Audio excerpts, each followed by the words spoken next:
মুখ্যমন্ত্রী বিগত 15 বছর ধরে শুধু উল্টোপাল্টা কথা বলে একটি বিশেষ সম্প্রদায়ের মানুষকে উস্কে দাঙ্গা বাঁধানো ছাড়া তো আর কিছু করেননি।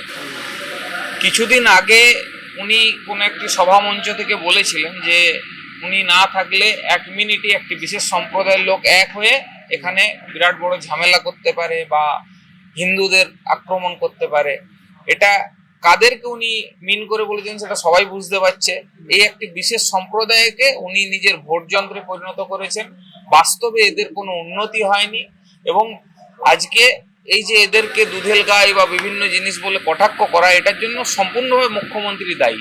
এবং এই যে একটি বিশেষ সম্প্রদায়, এটাকে সাধারণ মানুষের থেকে এবং হিন্দু সমাজ থেকে যে আলাদা করে দেওয়া হয়েছে, আজকে পশ্চিমবঙ্গে যে সম্প্রীতির পরিবেশ নষ্ট হয়েছে, এটা কিন্তু একমাত্র মুখ্যমন্ত্রী মমতা ব্যানার্জির জন্য।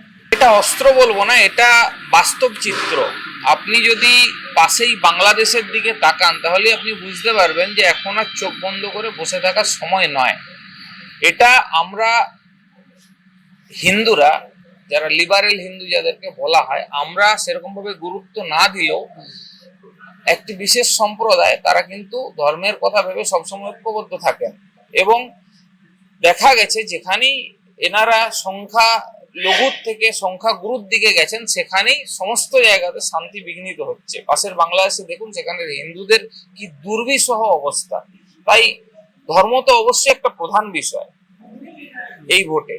11 সালে ক্ষমতায় আসার পর থেকে মুখ্যমন্ত্রী যেভাবে মৌলানা মুয়াজ্জেমদের ভাতা দিয়ে শুরু করেছিলেন, তারপর প্রত্যেকটা বাজেটে যেভাবে উনি মাদ্রাসা শিক্ষা আরো বিভিন্ন ধরনের যে মৌলবাদী সংগঠনকে ঘুরিয়ে সরকারি টাকা পাইয়ে দেওয়ার প্রচেষ্টা করে গেছেন, আজকে সারা বিশ্বে এবং সারা ভারতবর্ষে যেখানে এই ধর্মীয় সাম্প্রদায়িক ধর্মীয় চর্চাকে বন্ধ করার চেষ্টা করা হচ্ছে, সেখানে উনি কিন্তু ক্রমাগত এগুলোকে উত্তরোত্তর সাপোর্ট করে গেছেন। এবং এছাড়াও আপনি দেখুন, বিগত 1 বছর ধরে এসআইআর নিয়ে উনি কি ধরনের একটা নোংরা রাজনীতি করছেন। শুধুমাত্র যে অবৈধ অনুপ্রবেশকারী তাদেরকে ভোটার লিস্টে রেখে দেওয়ার জন্য বিগত 10 বছর ধরে যাদের প্রচেষ্টায়, যাদের সহযোগিতায় উনি সরকারে আছেন, আমরা পশ্চিমবঙ্গে চাইছি একমাত্র অনুপ্রবেশকারী মুক্ত ভোটার লিস্ট, অনুপ্রবেশকারী মুক্ত নির্বাচন।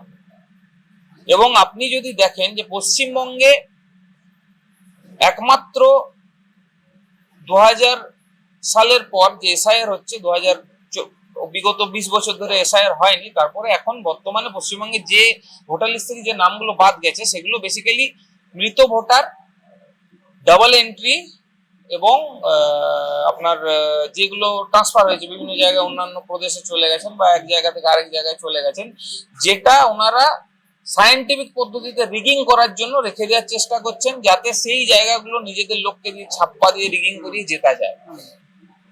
এই প্রচেষ্টা উনি বিগত 1 বছর ধরে উনি এবং ওনার দলের বিভিন্ন নেতা করে যাচ্ছে। তো এই প্রচেষ্টায় উনি সফল হতে না পেরে ফ্রাস্ট্রেশনের জন্য বিভিন্ন ধরনের অপপ্রচার করছেন, বিভিন্ন ধরনের লুজ কমেন্ট করছেন, বিভিন্ন ধরনের তৃণমূলের কার্যকর্তা বিভিন্ন